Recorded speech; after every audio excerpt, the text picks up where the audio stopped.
Uh, Good afternoon, everyone Hi, in everyone. Europe. Hello, Hello. hello. So for you, it's good morning. Maybe we have Yes. some people, good evening here. Hello, Jim. Good to see you. Hello, Guy. Nice to see some people that I know, but also very nice to see people I don't know yet. So we welcome you to the first edition of the Moon Architecture Forum series. And it's wonderful to see participants joining from so many countries and also so many disciplines. That is what it's about. Today marks the beginning of something new. And we hope that this forum will become a regular meeting place, a regular online meeting place where we can openly exchange ideas about one of the most exciting challenges that we share all over the world. Because our generation will be creating a place where humans can live and work beyond Earth and the Moon. We are working on the slide shares. We don't, but I will still continue and introduce our team from our architecture working group. So my name is Sandra Halbig-Mausbügel from TU Wien. My background is in architecture and my research focuses on habitability with a special focus on human-centered design for future missions. I believe architecture can connect engineering, science, and the human experience. Next slide, Piero, please. I would also like to let my co-chair and secretary introduce themselves. Thank you, Sandra. Piero Messina. I've been working at the European Space Agency for the last 30 years and plus, and I've always been fascinated by space exploration. And I had the privilege a few years back to work with Professor Jan Werner on the concept of Moon Village, for which I have still a very strong enthusiasm. That's why I decided to join Sandra in this new endeavor. Thank you, everyone, for being here today. All right. So, hi everybody. Thank you, Sandra. Thank you, Piero. My name is Luca Page. I'm a final year master student in architecture at TU Wien with a focus in space architecture, and I serve as the secretary of the Moon Village Association's Architectural Concepts Working Group. Thank you. Next slide. The next slide is why a Moon Architecture Forum. So, as we're entering a fascinating period in space exploration, next slide, please. Returning to the moon is no longer a distant vision, it's no longer a dream. Space agencies, private companies, one back, please, Piero, and many new actors are actively preparing for human presence that should be sustainable in the lunar surface. All this is happening right now. We know that building on the moon requires high-end science, high-end engineering, but it is much more. So building on the moon also requires us to think about people, to think about operations, to think about culture, sustainability. And what is beautiful, it is also an international and hopefully worldwide cooperation. Architecture naturally connects all these dimensions, and we hope to bring together technology with human experience and provide the framework for the technical systems that can transform them into places where people can actually live and work. Next, please. So when the Moon Village Association invited us to lead the architectural concepts group, we immediately asked ourselves a simple question: why and what should we do? Why? What is still missing? So there are already many excellent technical committees. I'm still part of some of them. A lot of interesting conferences and working groups. But the core concept of the idea of the Moon Village is to bring together engineering and psychology. So Together, as a committee, we felt there was a need for a platform that puts all these connections where technology meets society at the center of the discussion. So next slide, please.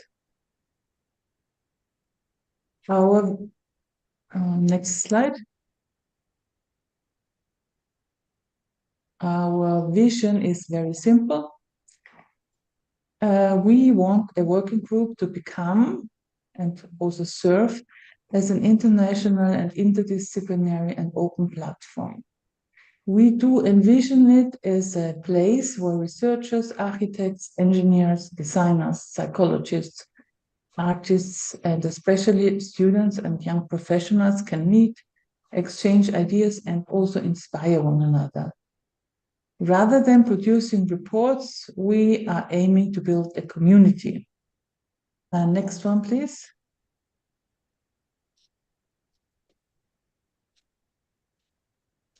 Okay, thank you, Sandra. And this fora, this series of forum, are exactly where this community should be coming together and should take shape. And the fora are meant to be the place where the discussions and conversations should be started.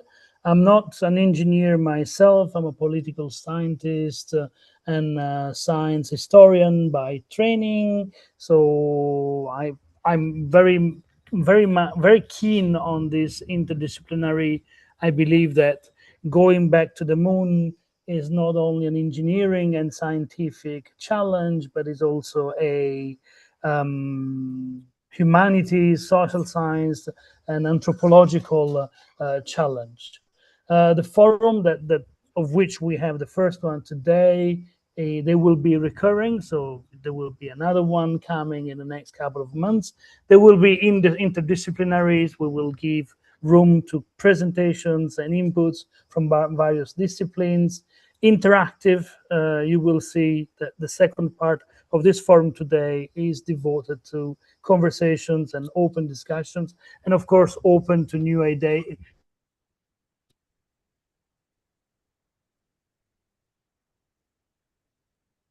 I cannot To new hear. ideas, and we hope that we will be able to returning to the moon.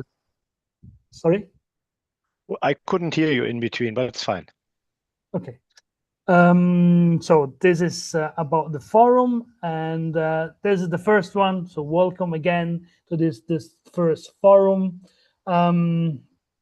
We have the privilege of having Professor Jan Werner, who's the initiator, the father, so to say, of the vision of a moon village, of which he will make the presentation, and we will also discuss how it evolved and the different perspective, and we will hear from a couple of presentations that have been selected among the many that we have received. Sandra, I think the floor is yours now. Okay, thank you. So in general, our forum is divided into two parts, always. The first part will be recorded as it is now. It is recorded and is also live streamed.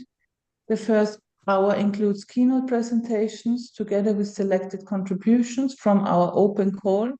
So for every forum episode and every new theme, we will invite submissions through an open call in order to give possibilities to people we don't know or that don't have a forum yet to contribute with their ideas.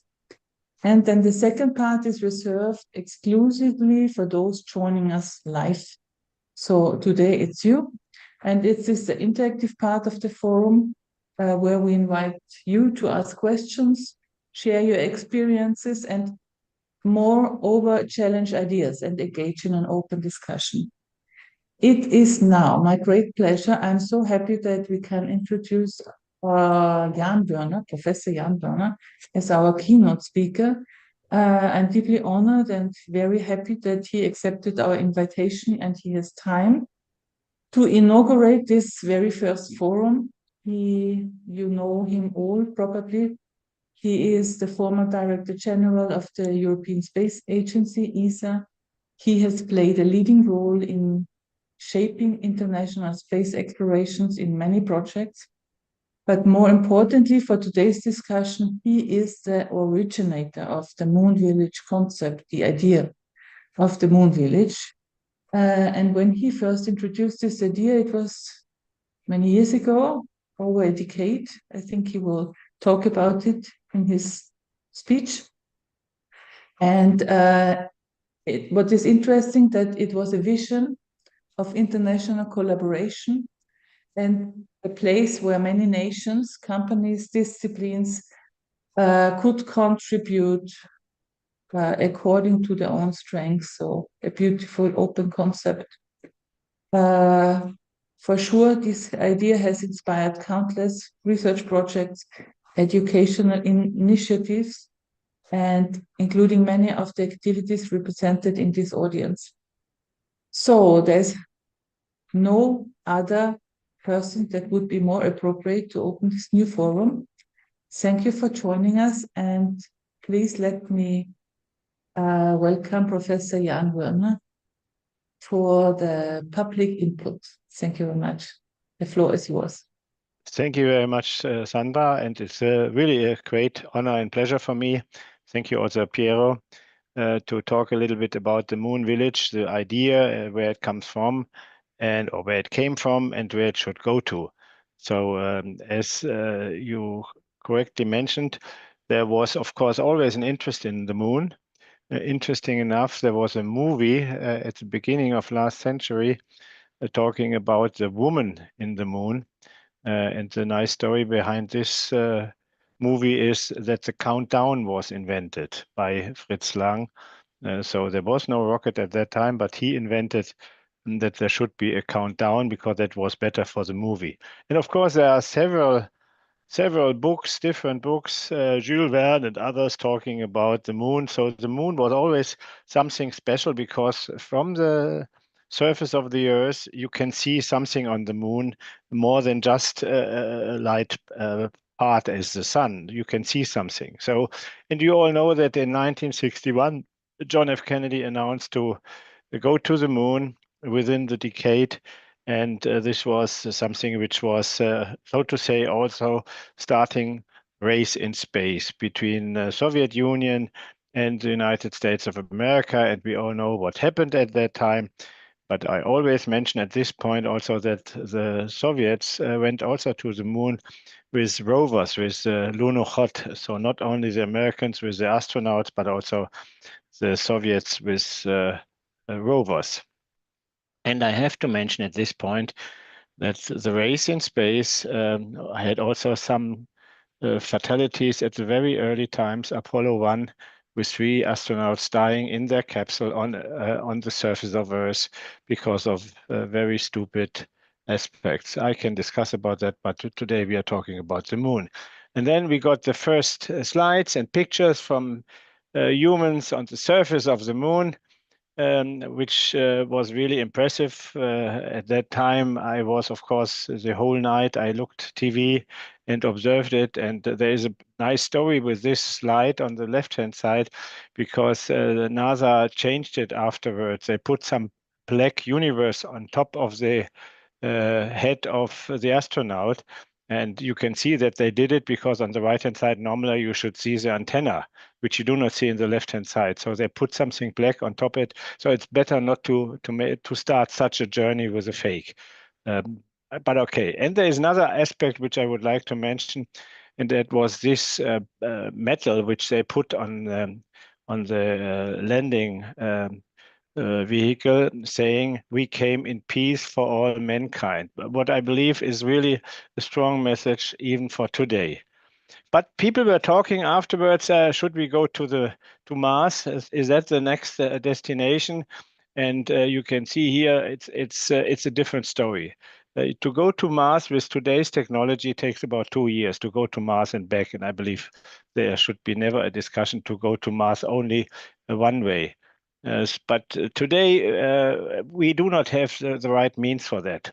It's from radiation point of view, so the health issue, communication. So Houston, we have a problem, would take much too long to act. So therefore, I believe this is a good argument not to have the Mars as the next point, but to go to the moon. The moon is really something very special. And it's not that far. It's about 400,000 kilometers. By the way, you know, The Hitchhiker to the Galaxy, you know this book probably, and you know that there's a number 42 in it. You know what the meaning of number 42 is? One solution is if you fold a sheet of paper and you fold it 42 times, you are at the moon. You can calculate that afterwards. That's another possibility of interpretation of 42.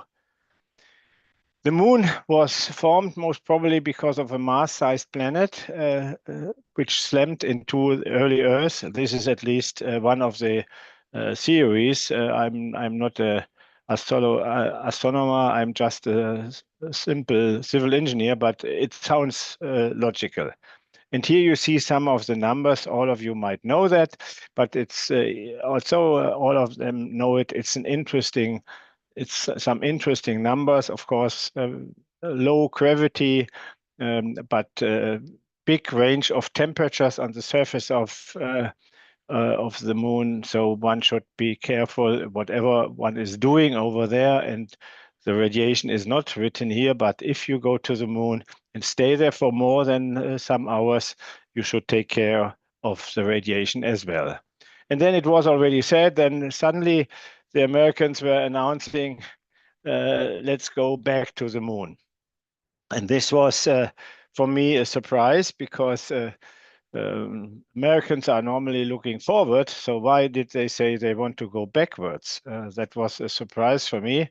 And I say, therefore, always going forward to the moon is a better solution because one should not do the same, which was done some 50 years ago, but we should do something different today.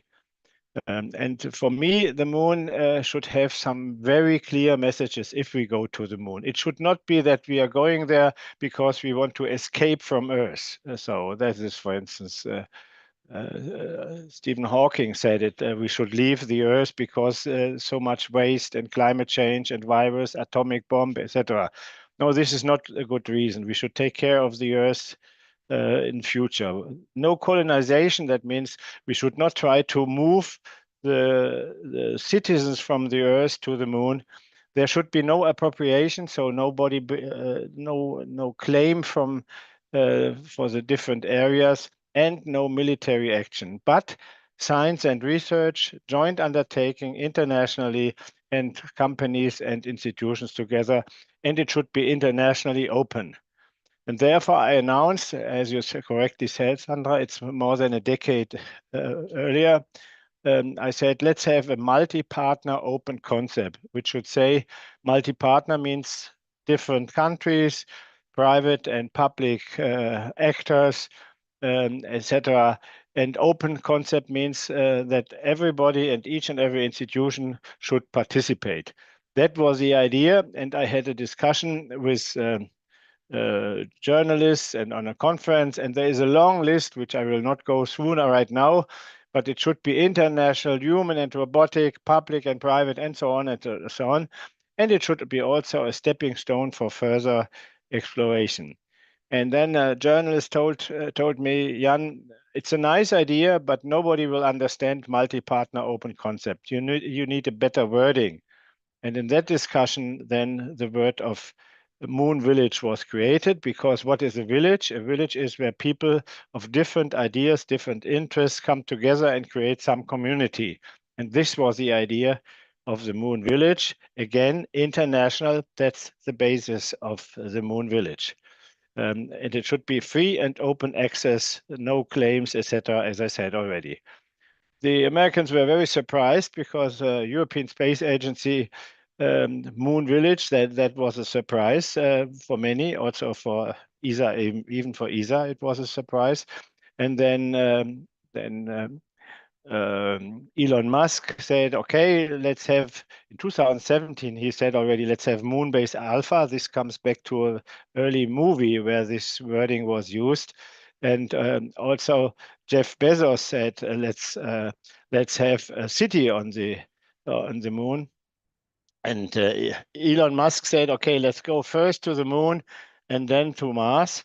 And Jeff Bezos said, okay, a city on the moon, always a little bit bigger than the Europeans.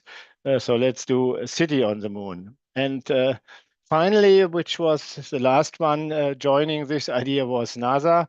You may have seen the ignition event, the presentation of Jared Isaacman talking about the future of space exploration. And he said, yes, let's have a permanent village on the moon. So we are there where we wanted to be. The only difference was that when he talked about the moon, he was just talking about Americans plus a Japanese rover, but not an international activity. He also said at that time that the Lunar Gateway should not be realized because it's not necessary. He said one can have direct flights to the moon. Yes, one can, but the Lunar Gateway was, the idea of the Lunar Gateway was to be there together again with international partners, so Europe, Canada, Japan, and others, and to go there from there to the surface of the moon, either with robots or with astronauts. Now, as this idea was killed, for me, the question was what to do. And there were some people saying, okay, we can use the Lunar Gateway parts and put them on the surface of the moon. I don't believe that this is a good idea because this is not built for gravity. But my idea is, as the ISS will come to an end within 5 years or 6 years, why not changing the Lunar Gateway to an Earth Gateway as a successor with, again, with private and public actors to use it as a station in the orbit of the Earth. Now, as all of you know, there is the SLS rocket from NASA with the European Service Module and the capsule Orion, which flew already to the moon twice. Artemis 1 was in 2022 with some dolls or female bodies, I should say, to test the radiation. So you see on the left-hand side the two bodies, and the one is with a special jacket to cover or to be safe for the radiation. So Helga and Zoa, they were the very first ones surrounding again the moon. And then we had Artemis 2, and I was always surprised because when they went to the moon, the far side of the moon was dark, of course. That was for me a surprise that they did not select another time. But anyhow, that was a big step forward. And this is a slide of the picture of the moon, of course, from the far side, which is dark, very dark. The idea of the far side is also to have some observatories on the far side to look deep into the universe using the moon material to build something, not to bring material from the moon back to Earth, but to use the material and build observatories and other activities. And Scandinavian company sent me a nice slide and saying that we are ready to go to the moon. We have already the houses for the moon village. My biggest question is now what comes after the astronauts? Is it the military? That's for me, I'm a little bit, not a little bit, I'm very much afraid about that. I hope that the moon will not be another area of national fights, but the idea of the moon village to work together in a peaceful manner. And also we know from slides and movies that there was always something like the Iron Sky movie, for instance, discussing about how to have also military on the surface of the moon. So my hope is that we are going forward to the moon, that we are going forward to the moon village, and in a new fashion, not as a copy of the last century, but together we can do it. And I hope that all what you are doing, Sandra and Piero and others, is supporting this idea that we are joining our forces for mankind. Thank you very much. Thank you very much for your input presentation. There are no questions in the chat, but I'm sure there are many questions in the heads. We have limited time now. We have some time for questions now and more later when in our private room. So please go ahead, whoever wants to be first. Hi, thank you for the presentation. I put my question in the chat.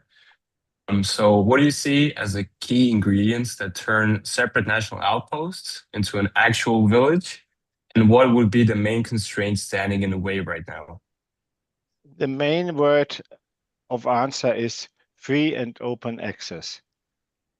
The moon does not belong to a country, does not belong to a company. So it's open. So, but they should discuss with each other. For instance, again, what is a village? Somebody is say, okay, let's do a village together, and I will bring, for instance, some work or some energy or some whatever, a bar. So they should a little bit organize who is bringing what, and nothing hinders that. Even not the American Congress, which is normally saying no cooperation with China, but as the moon is a neutral place, one can cooperate if one is interested in doing it. So there is no limitation for that. That's, for me, the beauty of the moon. All right, thank you. Thank you very much, Luca, for your question. Jim, it's your turn, please. Yes, wonderful. Sorry. Can I stop, please, when you ask? I mean, Luca has introduced himself, but Jim, please introduce yourself shortly before you ask the question, and also other people. It's very important to know who is asking the question. Okay, thank you, Sandra. Very quickly, my name is James Wise, Jim Wise. I'm a retired psychologist, human factors, design psychologist, spent most of my life working with engineers and architects and designers to help design spaces, make them better for people. Have been interested in space since I was a young child. I formed the a youth astronautical society growing up in Pomona, California, et cetera, et cetera.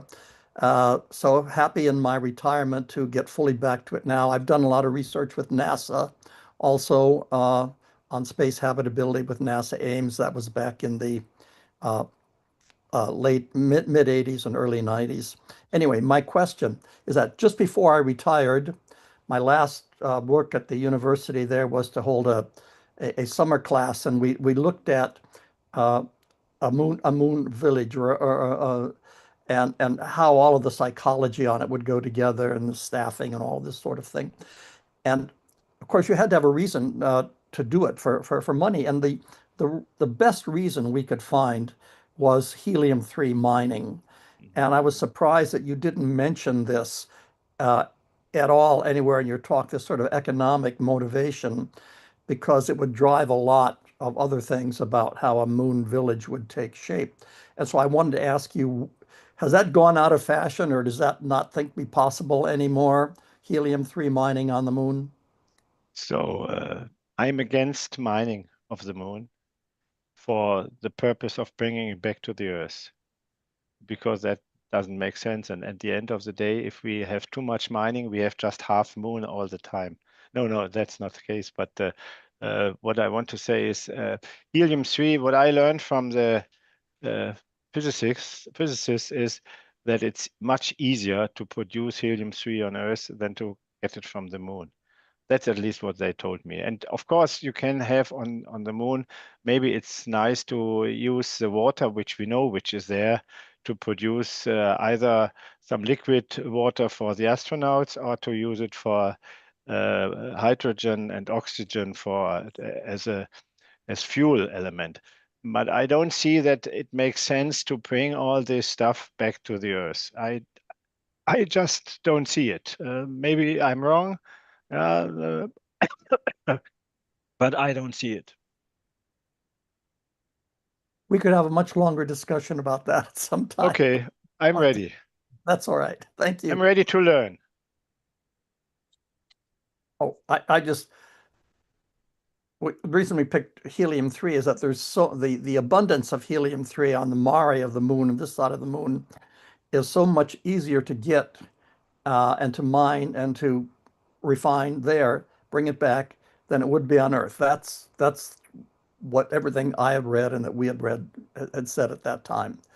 And helium-3, you can use it in fusion for fusion power, and it is so much easier to use to create fusion power than the ways we're trying to do now, except we don't have it here on Earth, that it would basically make fusion power, a fusion powered future available for the entire Earth. So the argument has always been that, you know, this is the highest motivation for bringing back, and that one space shuttle full of helium-3, you know, which doesn't weigh anything, hardly anything. One space shuttle full of helium-3 would be, I forget once, but it'd be like enough to power most everyone on the Earth for at least a decade or more, something like that. It's just an amazing potential power source. And we're getting closer to fusion power all the time. Yeah. So that was the argument. Okay, we can talk about fusion with lithium and deuterium and other possibilities. But of course, that's one of the ideas, to have helium-3 plus deuterium and have them have fusion out of that.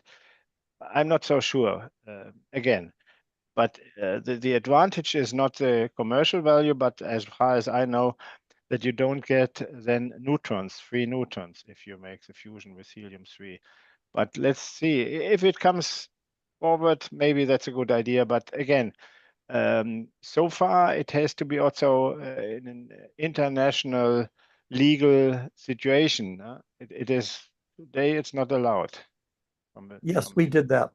It had to be international. In fact, we had it all centered around Middle East international corporation coming together to do it, because most of the oil, of course, comes out of the Middle East. And so they'd be most interested in maintaining the energy provision, you know, as we go into the future, and taking, you know, the benefits, you know, from the helium-3 on the moon. So that was part of the story that we constructed around it. Maybe anyway, the first fusion reactor on the surface of the moon. Then I'm fine. Thank you very much, Jim, and thank you, Jan. I think we can continue the conversation in the second phase. I don't see any other hands up. Maybe Luca, you want to ask the question you put in the chat? I already asked it first. Oh, you did? Okay, sorry. I answered. Okay, sorry. Yes. Yeah. So if there are no further questions, then I would say we can move to the next part of this first phase, so to say. We have presentations that have been selected from the many we have received. And I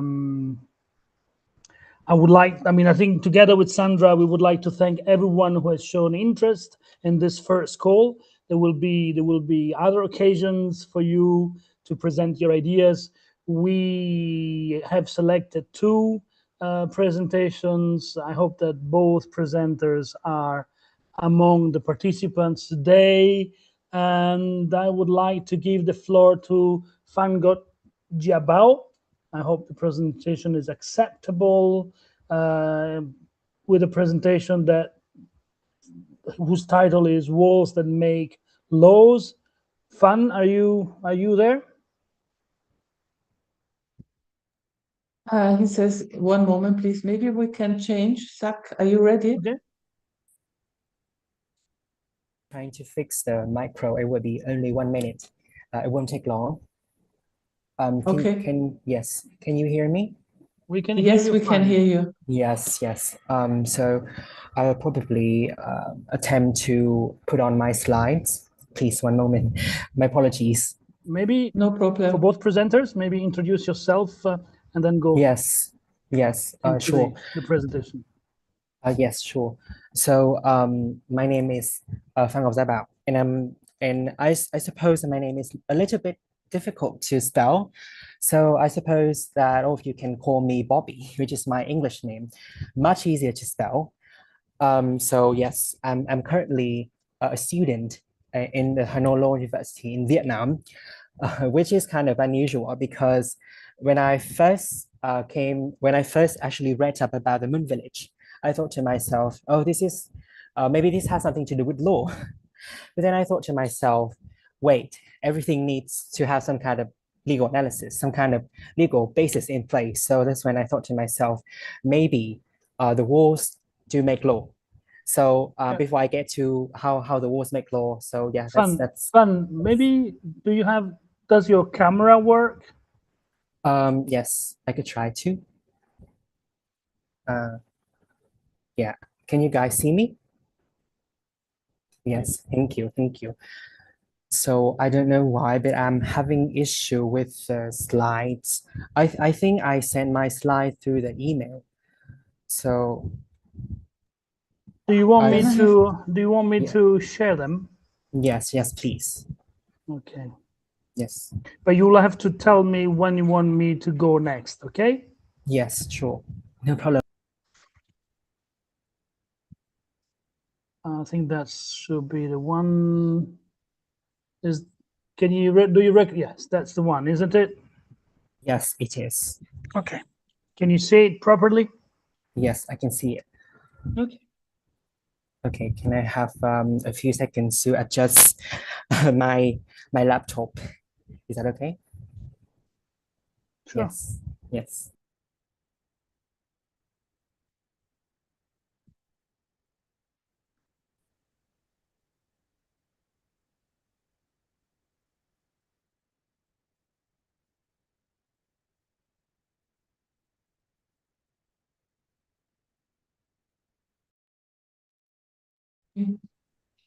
Maybe we can use the minute that we have before the presentation is ready to continue. Yes. Wonderful. Yes. So good morning, everyone. I'm sorry, good afternoon.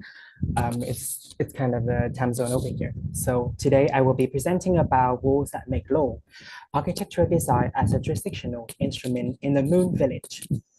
So the argument is very simple. When a lunar settlement is assembled from modules that different states register separately and then physically join the placements of the wall, a hatch or corridor quietly decide whose law applies to the people inside. And it does so long before any treaty is written.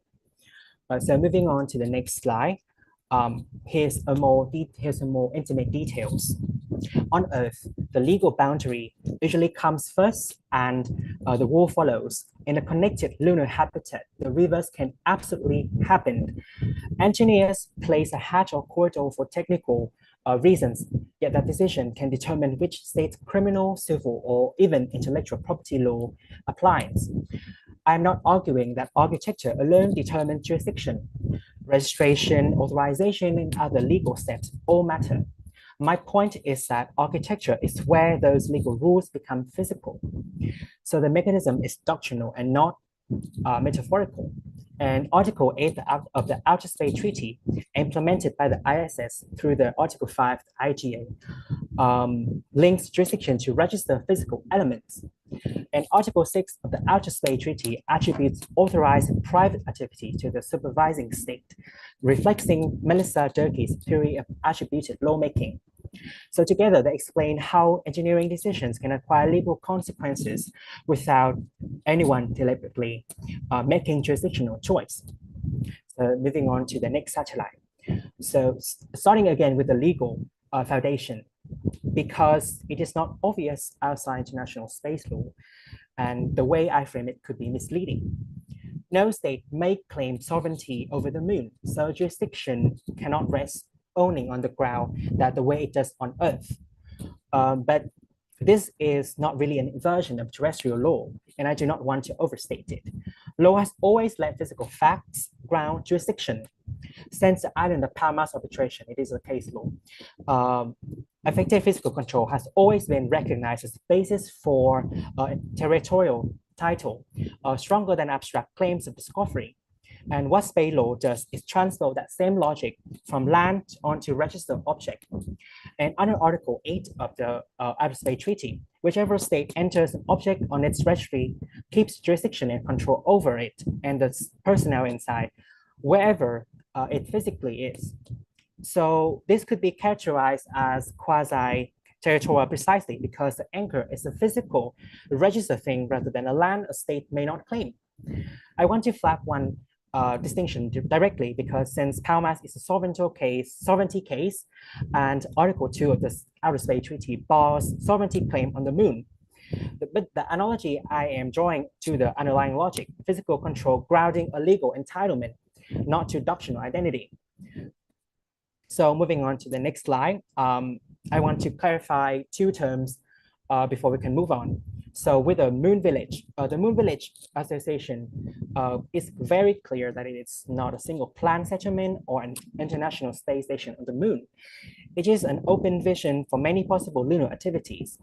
However, in this presentation, I use the Moon Village more narrowly to mean physically connected multimodal lunar habitat because that is where jurisdictional problem arises. Secondly, we can talk about architecture because I am not arguing that every architecture decision has legal significance. Module geometry, furniture, circulation, interior layout do not determine jurisdictions. My claim concerns only one architectural feature: the physical joint between separately registered elements, where a hatch is placed, where a corridor connects, or where an airlock is shaped matters because Article 5, which is another analogy, of the ISS Intergovernmental Agreement allocates jurisdiction by registered elements. So moving to the boundary between two separately registered modules can change which state law applies.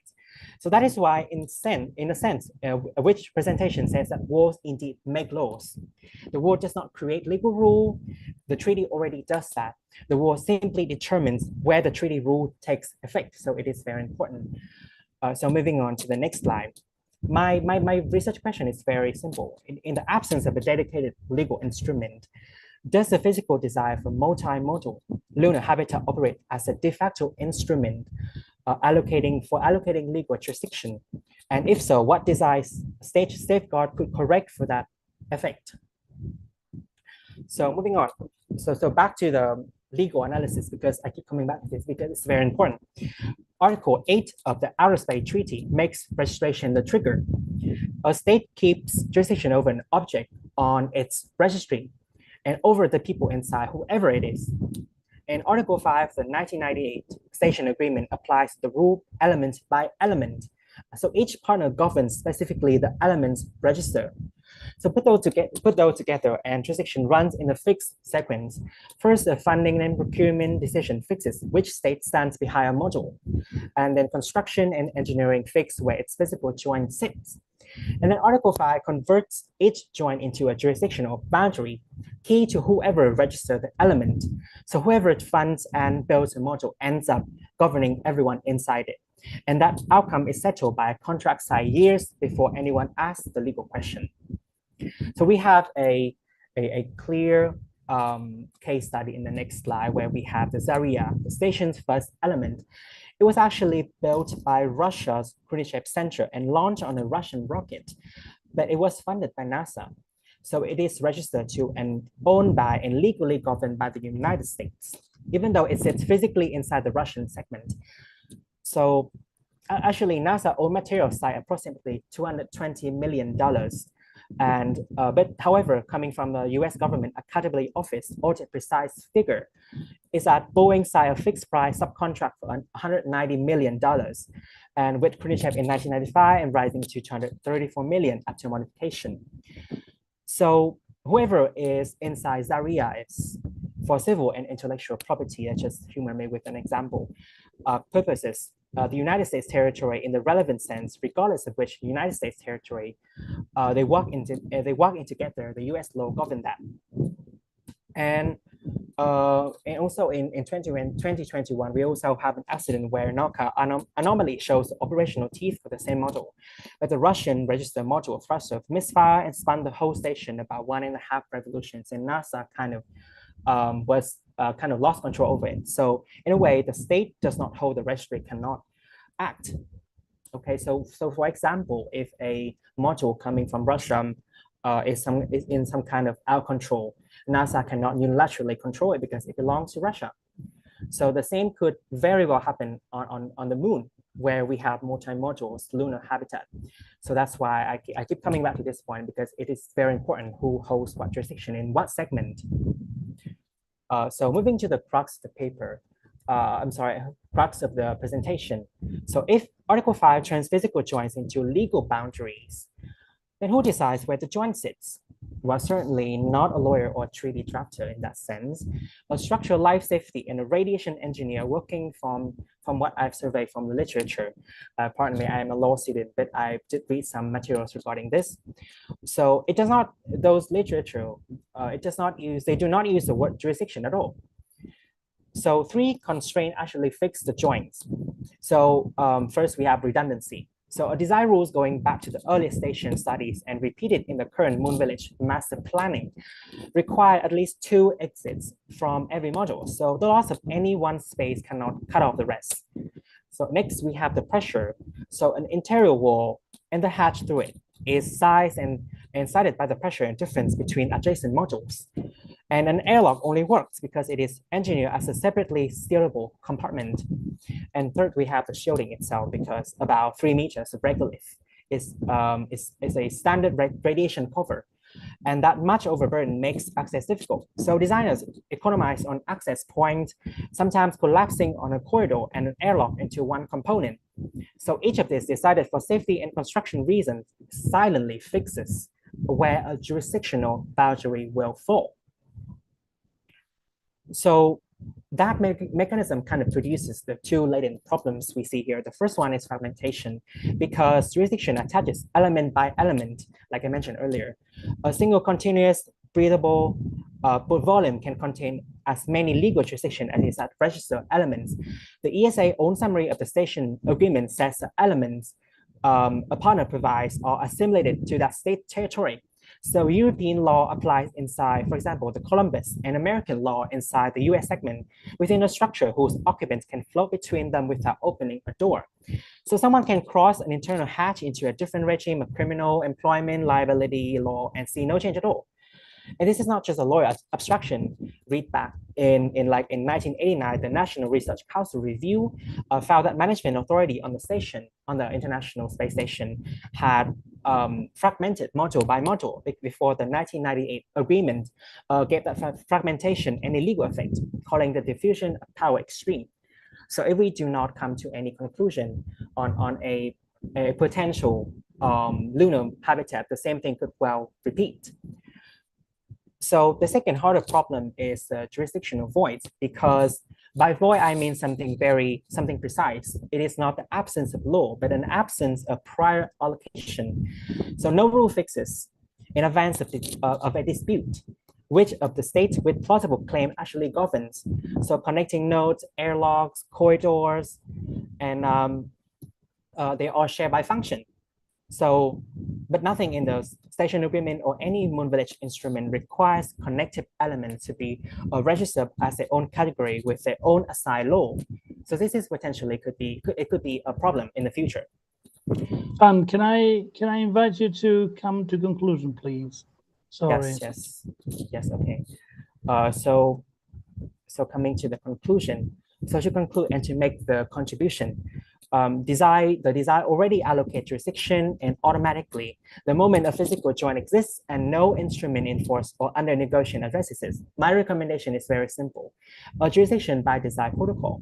The template is not borrowed from any unrelated fields. It is just as already regulates by design. Actually, in the orbital debris regime, it already exists.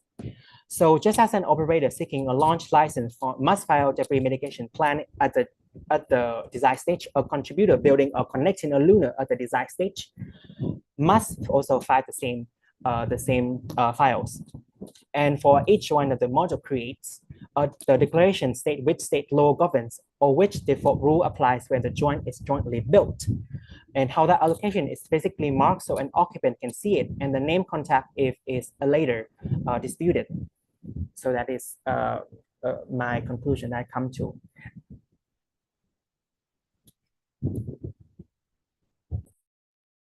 Okay, thank you very much for this insightful presentation.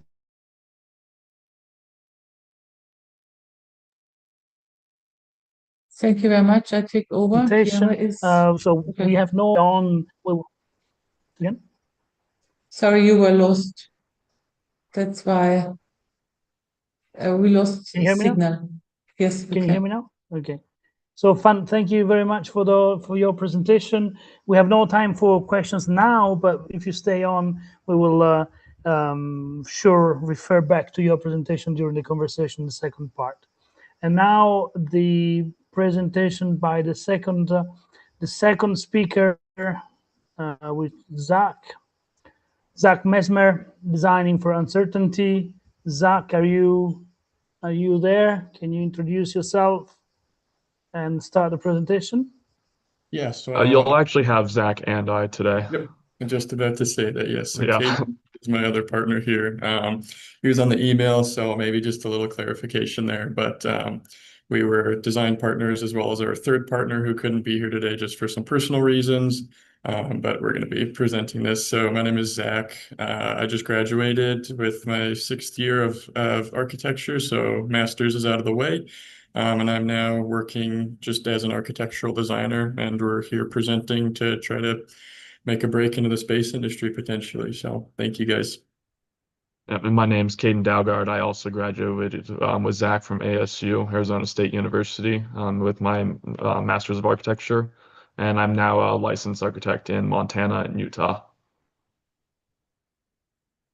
All right. So,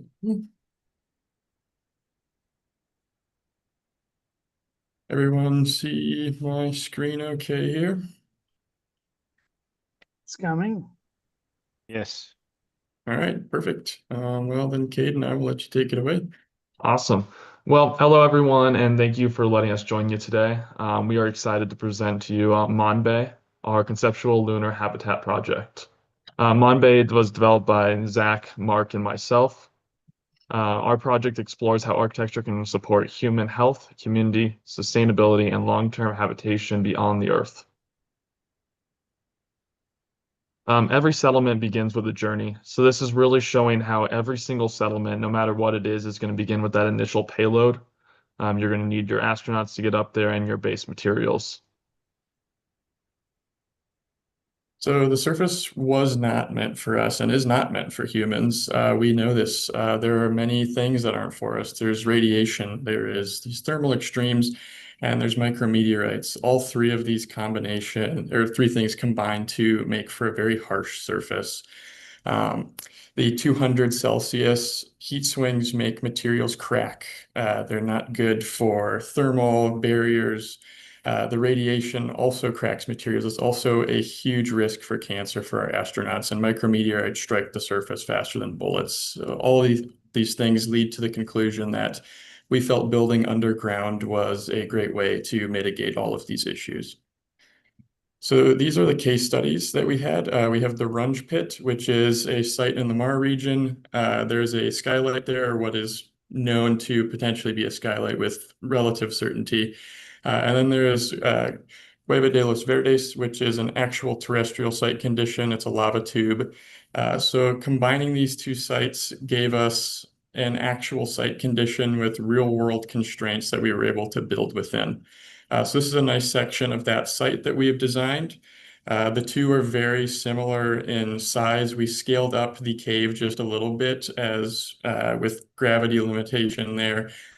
It's proposed that these cave conditions will be larger than what they are on Earth. So looking at this section, you can see just where the radiation zones are. So in the darker areas, you can see that there's no radiation down there. And that's because the cave itself is a extreme natural protector. So by moving into these areas, that risk of cancer exposure or additional risk of gaining cancer, unfortunately, is completely mitigated. So here we're looking at one cave, any system. or sorry, one system, any cave. So we've come up with a constraint-based framework that uses kind of a modular design for our habitats. So we're really using that cave as a design input rather than a hindrance. And then as the cave is mapped out, it informs how the habitats can expand with future and current needs, shown there on the bottom with our 3D printed anonymous robot. So moving into how we actually used this framework for the site that we had developed. So the site plan is using that Runge Pit and Cueva de los Verdes, like I had mentioned, as design inputs. So as you can see, the sloped entrance and the skylight, these are the two entries into the cave. These are features that are on Earth, so we decided both of those could be features here as well. It's a possibility, so might as well test the waters with both.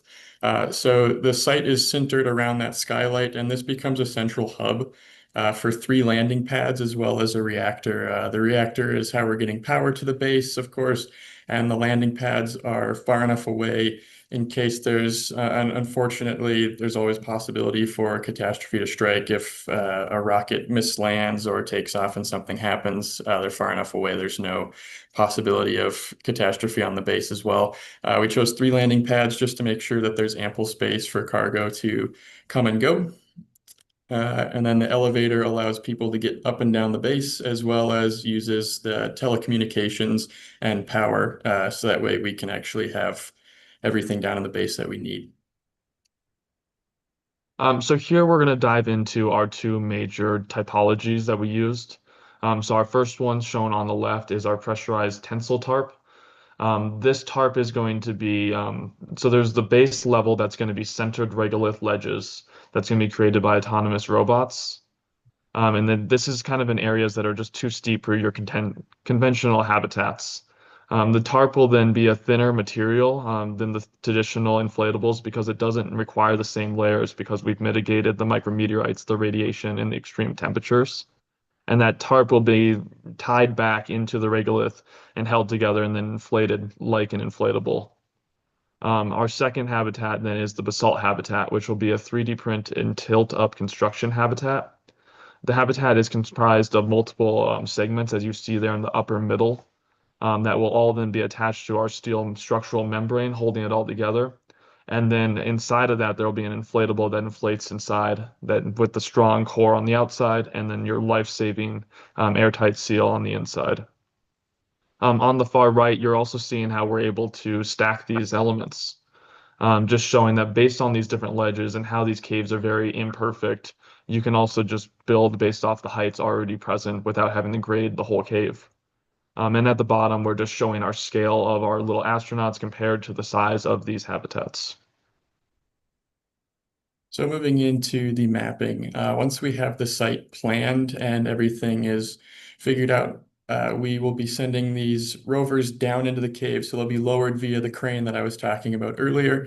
And these are equipped with a LiDAR scanner. They can drive through the cave, as you can see the path there, and they can scan for existing shelves as well as the path that is best for these rovers. So that way, this scan is informing the master plan. So we are making sure we're not blocking the pathway for future expansion. We're utilizing the cave as best as possible. So that way we don't have to worry about moving dirt or not dirt, sorry, I used a regular architecture, moving regolith rather. So that way we're not using power that is unnecessary. Now you can see the autonomous construction process where that LiDAR scan really informs the locations and the probable sizes of these habitats, and how now our 3D printed regolith structures can be placed as needed. And then we can also figure out where the sides that are too steep need these pressurized tensile tarps. And then just allowing for an extreme amount of flexibility based on whatever cave you do find. This is where lunar habitation really reaches that terrestrial living standards rather than just simply surviving. The rover path and the existing shelves help inform how our structures conformed to the cave, really allowing for those rovers to go from the front of the cave all the way to the back for further exploration of the cave. And then using these shelves on the side, you can see here on the right side our aquaponics center and all of our gardening, where we can really sustain people for a very long time The goal was 96 people being able to live in this moon base. There in the far back, you can see the sleeping towers. We have our medical bay on this front left side, so in case of extreme emergencies, you have instant access from your closest point to the entrance. And then you have this really interesting piece where you have a dual circulation throughout the entire base, so that no matter what, if something happens in one of these habitats, you have another route to get to all of the other spaces. So you'll never be fully cut off from any part of the base. And then finally, we just really tried to focus on the view corridors, our public versus private, and help achieve a long-term terrestrial living standards based on comfortability. So our spaces sought to capitalize on a positive element to help with the mental health of our inhabitants through psychology. We placed our windows towards those major view cores and architectural features. We tried to create a space sense of a private area. So if you really needed some alone time, shown in that top photo, you can go back to your own desk with your bunk bed above you, and then you have your own closet to the side, plants in your room. Just there's a huge psychology element to having that green plant just around you. It just instantly boosts your just mental health, and especially being on a place like the moon where you're not going to see any of those elements. And then on the lower one, showing how now we can have those social interactions. And really, the biggest thing we'll have there on the moon is being able to have these people have conversations with one another and keep that mental health as high as it can be. But that concludes our presentation. So thank you so much for listening and for all your time. Thank you very much, all of you, the two of you, for the presentation. Very well done, very, very impressive. Sandra, how do we want to proceed from now on? I think we have yeah, thank you for the presentations. Wonderful range, interesting input for the upcoming discussion. I think we move to the second round. We say goodbye to the online viewers and enter our private room. Glavki, can you turn off the, thank you very much, and the streaming? And before we start with the discussion, we put together some principles. I mean, we are only a few people and it worked so far really well. I think it's good to use the chat as a principle